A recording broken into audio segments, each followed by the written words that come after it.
That morning, at the downtown branch of Evertrust Bank, a black woman named Camille Johnson quietly stepped through the revolving doors. She wore a simple navy blue hoodie, dark slacks, and carried an old but well-kept leather purse. Her natural curls were neatly tied back, her makeup minimal. She looked like any ordinary middle-aged woman stopping by to make a withdrawal. No one in the bank had the faintest idea that this woman was actually the chief executive officer of the entire Evertrust Banking Corporation, a woman who, just 3 months prior, had graced the cover of the nation's leading financial magazine. Camille wasn't there for fanfare. She came for the truth. After receiving vague reports of discriminatory customer complaints, she decided to investigate personally, quietly, directly. From the waiting area, Camille observed how staff treated different customers. Warm smiles and immediate service for white men in suits. Cold stares and dismissive tones for elderly Asian couples or Hispanic workers in uniforms. After nearly 40 minutes of waiting, Camille was finally called to the counter. She calmly handed over a withdrawal slip and her ID, requesting to withdraw $115, a perfectly valid transaction for her business account. But the moment the teller saw the amount, the atmosphere shifted. The teller's smile faded. Her tone grew cautious, and she began scrutinizing Camille's ID as though something didn't add up. Within minutes, a man named Derek, the senior teller, stepped behind the counter, looming over Camille's shoulder with performative authority. "We're going to need to verify some things. Accounts like yours. We've seen some unusual activity lately," he said, putting clear emphasis on the words, "accounts like yours." Camille stood still, composed but familiar with this exact feeling. The quiet humiliation of being judged solely by appearance. Not her credentials, not her account balance, not her history with the bank, but by her skin, her clothes, her perceived status. But this time, they had picked the wrong person. Camille remained calm as Derek summoned another employee, Sandra, the assistant branch manager. They began whispering to each other at the counter, their eyes flicking toward Camille like she was some kind of threat. Then suddenly, Sandra turned and raised her voice. "With an amount like this, we need to verify the source. Can you tell us where this money came from?"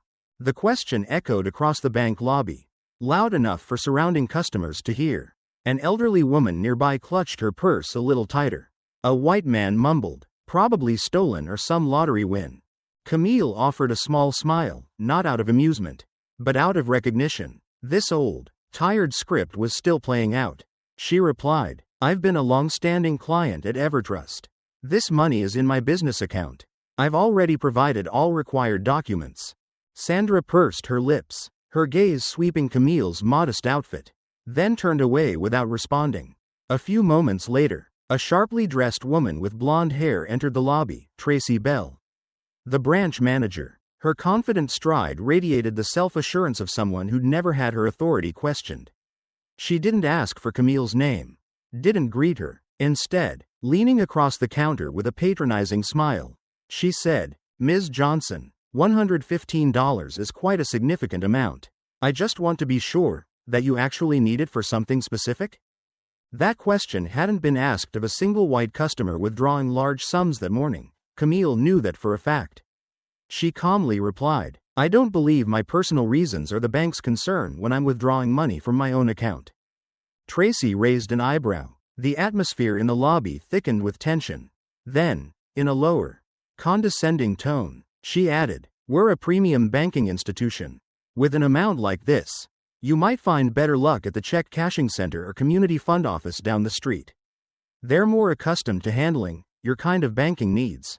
The words sliced through the air, laced with prejudice. And that was when Camille pulled out her phone, stepped slightly aside, and made a call. Her voice was clear and composed. "Hello. This is Camille Johnson. I'm currently at Evertrust's downtown branch. They've just denied my legitimate transaction." Derek and Sandra exchanged glances. Tracy folded her arms and smirked. "Calling who? Your lawyer? The press? That won't change our internal policies." Camille said nothing in return. But within minutes, they would all learn that this phone call wasn't a bluff, it was the beginning of a reckoning. Tracy stood her ground, smug and defiant. "I'm going to have to ask you to leave this branch immediately," she said loudly, her voice now laced with frustration. You're causing a disturbance. If you don't leave, I'll have to call security. Camille, still composed, made no reaction. She continued her phone call. Yes, they're still refusing. I've provided all the necessary documentation.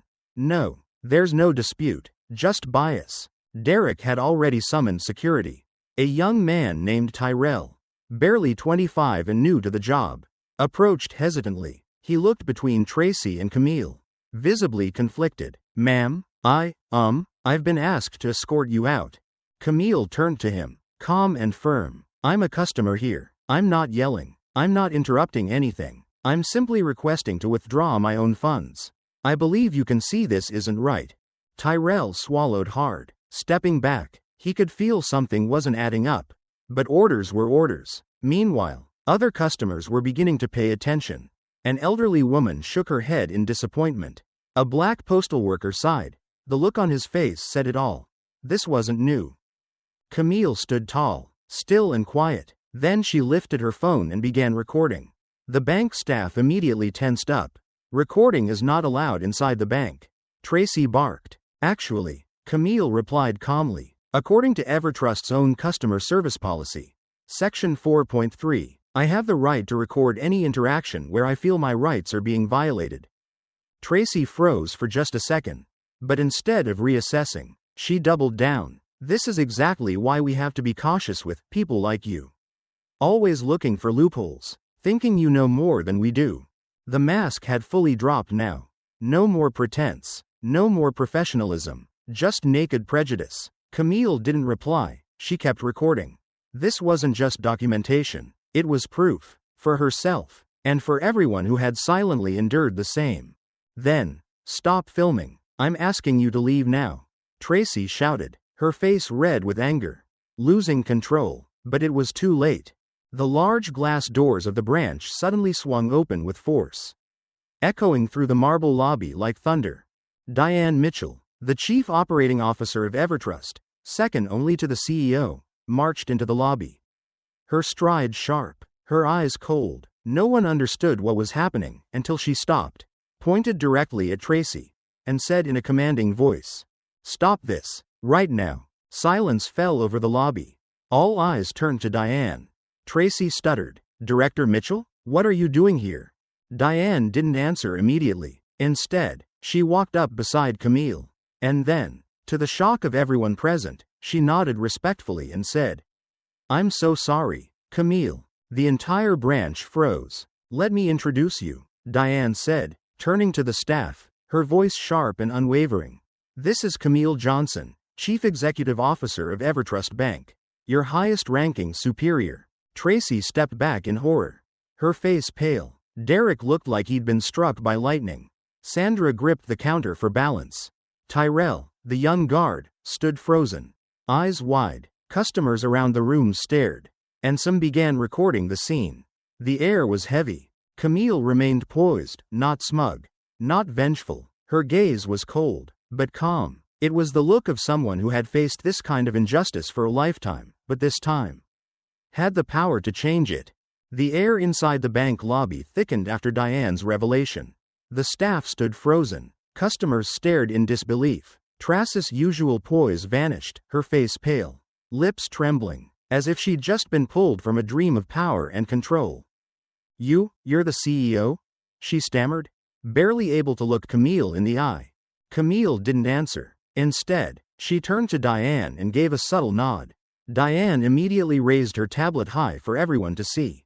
The screen played a security video capturing the last 30 minutes of the incident, every sneer, every discriminatory word, every microaggression laid bare in crisp clarity. Diane addressed the entire branch. "We've reviewed the footage. Not only how you treated our CEO, but how you've treated countless other customers, simply because they didn't fit the image of your so-called ideal clients." Tracy took a step back. Derek lowered his head. Sandra began to cry. Tyrell, the young security guard, quietly stepped away from them, standing off to the side near Camille. Then Camille spoke. Her voice wasn't angry, but firm and final, like a verdict being read. "Tracy Bell, Derek Simmons, Sandra you are terminated from Evertrust Bank. Effective immediately." No one dared to protest. There was no shouting, no drama, just the quiet, commanding voice of someone who had witnessed the rot within and had the power to remove it. You didn't just violate service protocols. Camille continued, her gaze steady. You violated federal anti-discrimination laws within a financial institution. Your actions are incompatible with Evertrust's values, and you no longer belong here. Tyrell, the security guard, stepped forward quietly. I'll escort them to collect their things, he said. Camille nodded. Thank you. As the 3 dismissed employees left, heads down, carrying cardboard boxes with their belongings, the entire bank remained silent. There was no applause, no gloating, just the heavy presence of accountability. It felt like a courtroom, not a lobby. But Camille wasn't finished. She walked over to Beth, the first teller who had served her, nervous, hesitant, but clearly uncomfortable with what she'd witnessed. Beth was shaking, tears running down her face, assuming she was next. But Camille spoke gently. I saw your hesitation. I saw that you didn't agree, but didn't yet know how to act. I don't need perfection, I need people willing to grow. Then, to the shock of everyone in the branch, Camille declared, Beth, you're being appointed interim branch manager as of today. Gasps rippled across the room. Beth froze, eyes wide with disbelief. But, I'm just a teller. You're someone who recognized something was wrong, Camille said, and that's the first thing a leader must be able to do. 3 days after the incident that shook the downtown branch, Camille Johnson stood before a crowd at Evertrust's headquarters. Behind her, a bold banner read, Rebuilding Trust, a fairer Evertrust for all. Dressed in a deep navy suit, eyes sharp and voice unwavering, Camille stepped up to the podium. Under the spotlight, she wasn't just a CEO, she was the face of transformation. Evertrust cannot continue to grow if injustice is allowed to exist within our own walls. She began, her tone firm and clear. We won't deny our failures. Instead, we will face them, through action, not words. Camille announced the Fair Banking Initiative, a $50 million reform package to fund staff training, increase internal equity audits, and invest in underserved communities. She introduced the Client Equity Advisory Board, made up of individuals who had once experienced discrimination in the banking system and would now help shape customer policy. In the front row, Beth, now interim branch manager, sat quietly, visibly emotional, next to Tyrell, the young guard who had hesitated but ultimately chose the right side. They stood as living proof that change doesn't always start at the top, but with individuals who are willing to face their mistakes and grow. Not everyone gets the chance to flip the balance of injustice, Camille said, but if you do, use that moment to do what's right, not just for yourself, but for those who don't have a voice. The speech ended with a standing ovation. But what lingered wasn't the applause, it was belief that no matter how broken the system might be, change is always possible when someone chooses to confront it.